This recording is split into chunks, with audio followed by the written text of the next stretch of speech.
Egunon, vamos al pasado reciente, pero con un punto de trascendencia. El día 22 de octubre del pasado año 2021, Arnaldo Otegi Mondragón planteaba una confederación vasco-navarra confederada con el Estado español. Una propuesta que, sin recordar que su formación es supuestamente independentista, pero no sería, sino estaciones intermedias de marco de carácter táctico, elegido por el pueblo libre y democráticamente, con el asunto de la Confederación Vasco-Navarra confederada con el Estado español. Confederal, republicano, pues una serie de circunstancias y conceptos de un estado multinivel, pues todo eso. Lo cual es curioso y pintoresco, y de ahí viene el asunto de la reflexión. Porque esta confederación vasco-navarra confederada con el ámbito del Estado español pudiera, en todo caso, casi afirmarse que ya está en Sabino Arana o en el Partido Nacionalista Vasco. Pero, por ejemplo, sobre todo en el ámbito de la confederación interna, no ya el tema de la relación con el ámbito del Estado español, que eso es una realidad sobrevenida, pero que está sujeto a otras circunstancias. Vamos por partes. El tema de la confederación vasco-navarra. Recordemos que hasta 1876 el señorío de Vizcaya formalmente es una realidad. Lo mismo que el territorio de Navarra en ámbito de la actual Comunidad Foral de Navarra era una realidad que desde el siglo XV era absolutamente subsumida de otros conflictos que acabaron llevando a la guerra entre 1512 y 1530 para la conquista de Navarra, como comentamos en su momento con José Antonio Beloki en el conversatorio número 20 en este mismo canal. Bueno, pues ahí está esa realidad histórica acerca de dos ejes. Normalmente se suele hablar de Navarra, pero se suele olvidar el señor de Vizcaya, que si bien luego estuvo incorporado al ámbito de la corona de Castilla, no a lo que fue originalmente un condado y luego monarquía de Castilla, pues está en ámbitos separados hasta que en un momento dado, como sucede en la mancomunidad de naciones, la Commonwealth británica, que la monarquía de Isabel II, como también lo fue la parte de las anteriores, la corona era la corona de Inglaterra, pero también del Canadá, de Australia, de Nueva Zelanda, o en su caso emperatriz de la India, la emperatriz Victoria. Pues estas circunstancias estaban encima de la mesa cuando era la monarquía compuesta de las Españas, en la que en la persona del monarca de Castilla también estaba incorporada la figura de también ser señor de Vizcaya, a pesar de ser realidades distintas. El señor de Vizcaya, que incorporaba, como se puede ver en el Museo de la Etnografía del País Vasco, con entrada en la plaza de Unamuno, en el centro de Bilbao, en su planta número 4, y también se pueden buscar mapas del señor de Vizcaya a través de San Google. Era un territorio que hasta el siglo XVIII incorporaba no solamente la Vizcaya nuclear, sino también evidentemente el Duranguesado, también las Encartaciones, también parte de Cantabria, también parte de Araba, de La Rioja, parte de Burgos, parte de Guipúzcoa. Era un territorio, un conglomerado amplio, otorgado al señorío de Vizcaya, y eje nuclear, después del ámbito del medievo, eje nuclear de la institucionalidad del País Vasco. Sabino sacrificó al señor de Vizcaya, sacrificó el concepto que ya había trabajado en Vizcaya para su independencia con aquellas 4 glorias patrias como la batalla de Padura, la batalla de Munguía, una batalla de Arrigorriaga. Las 4 grandes batallas que habían tenido lugar en Vizcaya para su independencia, sacrifica a Vizcaya y sacrifica también a Navarra para un conjunto común llamado Euskadi, que conjuntaría y ahormaría esa confederación vasco-navarra a interno, hasta el punto de que en principio la Ikurriña era la bandera de Vizcaya, pero como fue asumida libremente por el pueblo, sobre todo después de la muerte de Sabino, fue adoptada como la bandera del conjunto, pero había esa noción de confederación de territorios en base a la libre voluntad. Y esa foralidad, esa realidad confederal interna, es la que acabó heredando el Partido Nacionalista Vasco, con la libre decisión de los territorios solamente unidos en la cúpula en la que participan todos los presidentes de las territoriales, como el Ipar-Buru Batzar, creado formalmente en el año 2000,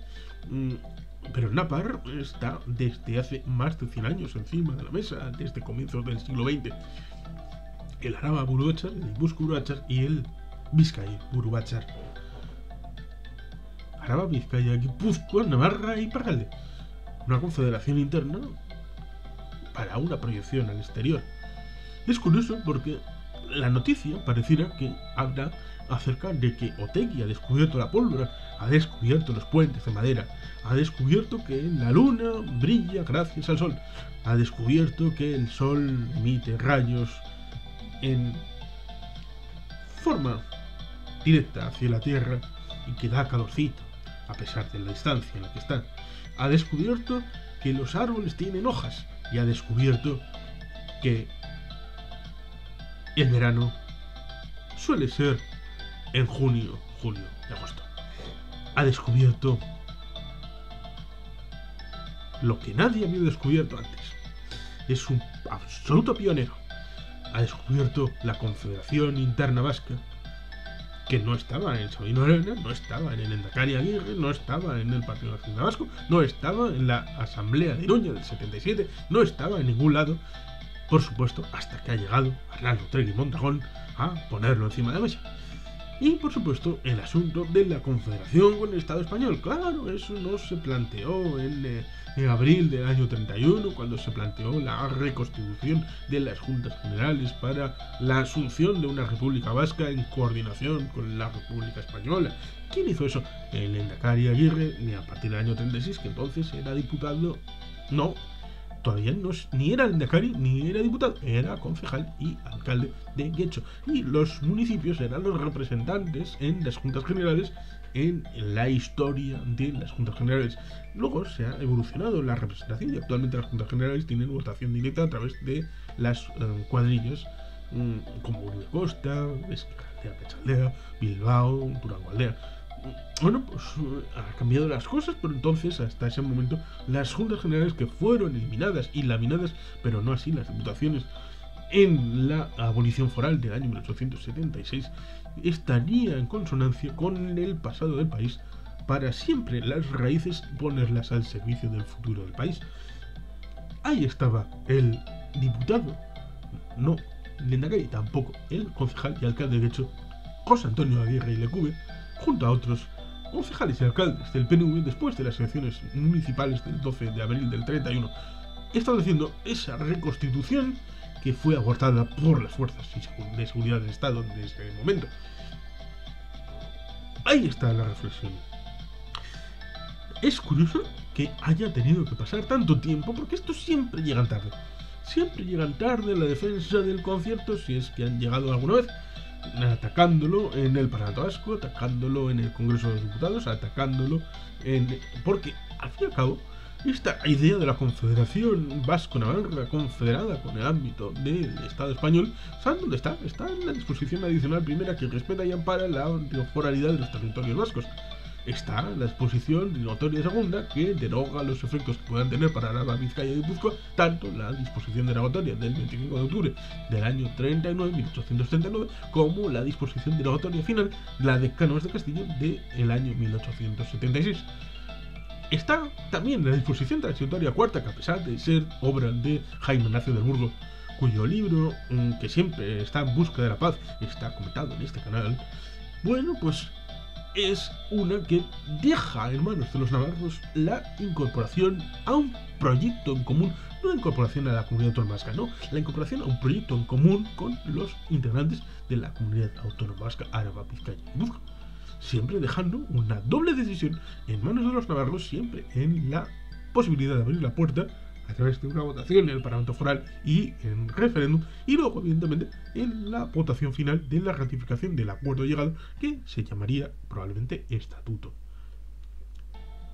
Y ahí está la reflexión acerca de esta gente siempre llega tarde. Con lo cual, el Ongi Etorri no debe de ser para los que salen de la cárcel, sino para esta gente que ha llegado a lugares donde ya había transitado el Partido Nacionalista Vasco hace décadas. Una reflexión y una relación acerca de lo que es el país para construir desde la realidad del país. Si se hace una humorada como el proceso de manera absolutamente aberrante, como quieren algunos, eso sería destruir la capa basal del país, porque no tiene aventuras, dislocaciones, destrucciones de la realidad a través de cosas que no sabe. Quiere construir acerca de lo existente, y lo existente que tenemos se llama foralidad, una construcción de autogobierno desde la confianza, desde la forma del concierto económico, desde el estatuto de autonomía, desde la incardinación en el pasado para construir el futuro sin discontinuidades de gran calado, como está sucediendo evidentemente en el ámbito internacional en muchos países, ya sea en Quebec, en Escocia y en otros lugares donde lo último que quieren es una discontinuidad, salvo que por mor de realidades que sean sobrevenidas, ya sea una guerra o un conflicto larvado o algo que sea muy radical y obligue a tomar decisiones disruptivas de manera evidente, como pueden ser las consecuencias del Brexit para Irlanda del Norte y para Escocia, y otras, por ejemplo, el asunto de la constitución de el año 1980 en Canadá, que obligó al referéndum de aquel año en el ámbito de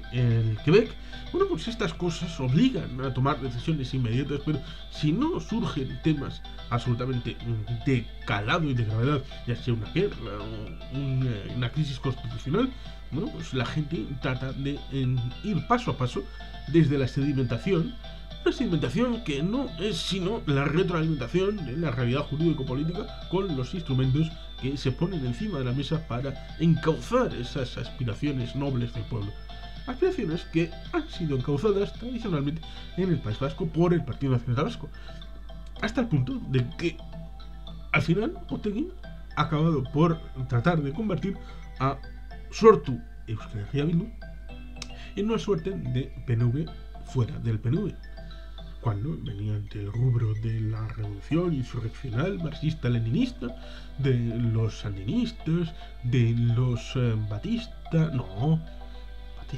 aunque adoptaran luego las mismas medidas, lo mismo que los comunistas en la Unión Soviética adoptaron los rubros del zar y de la policía secreta del zar, la misma que creó el libro, el libelo de los protocolos de los Anti-Station. Y con la heredera, la KGB, la Lubyanka y todo lo que los gulags que ya estaban inventados con los zares, lo mismo que en otras circunstancias en la historia. Ahí está, en la Cuba de Fidel y Raúl, en la Vietnam de Ho Chi Minh, en la Camboya de Pol Pot.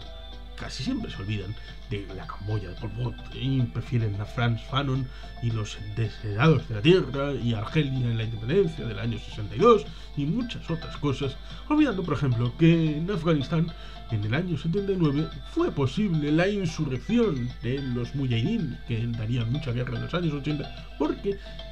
de manera dogmática proveniente de unos estudiantes, no los talibán, los estudiantes que habían ido a la Patricia Lumumba en Moscú, venían con el dogmatismo del marxismo-leninismo que querían implantar obligatoriamente, hasta tal punto de que había una red de solidaridad tribal en el ámbito afgano que fue laminada completamente desde una visión dogmática, centralista, jacobina, desde Kabul. Y eso destruyó el tejido social de Afganistán desde una visión marxista-leninista. Y esa gente que le quitaron la red de seguridad social, sería un tanto pretencioso llamarlo así, pero es la definición más ajustada. Llamarlo red de seguridad social es lo más ajustado a lo que existía en la zona rural de Afganistán. Dejarle sin cobertura de absolutamente nada les echó en manos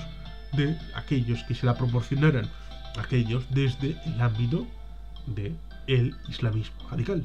Lo mismo que vimos muchas ramas de islamismo radical, por ejemplo, con Hamas y Hezbollah, tratando de incorporar a los desheredados de la tierra que los propios árabes habían abandonado, que eran los palestinos y ciertas capas de árabes en el ámbito del Líbano. estas realidades existen y en parte son cosas del marxismo-leninismo y su dogmatismo, como por ejemplo pasó en el año 85 con aquellas absolutas catástrofes humanitarias en Etiopía, donde el marxismo-leninismo, por las colectivizaciones las mismas que en el Holodomor en Ucrania, forzaron una serie de circunstancias, como también con el asunto de Mao Zedong en el ámbito de China en los años 50, también forzaron una serie de muertes desafortunadas pero inducidas. Todas estas cosas están en el haber de un insurreccionalismo marxista-leninismo que era el origen de R. Batasuna y evidentemente luego han tenido que transmutarse en algo más potable para la realidad, incluso parece que ahora más socialdemócrata. Pero esto siempre tendrá la dificultad de aquellos que se creyeron la independencia radical y de un día para otro, los que se creyeron en el mantra del marxismo-leninismo, y tendrán que lidiar esta realidad de haber descubierto la pólvora, pero no haber sido ellos el PNV, sino comprar mercancía extranjera para ellos tratar de utilizarla y tratar de alcanzar las miles del éxito. ¿Qué relación tendrán internamente cuando les digan que esta vinculación de la confederación interna es propiedad y marca registrada de otros?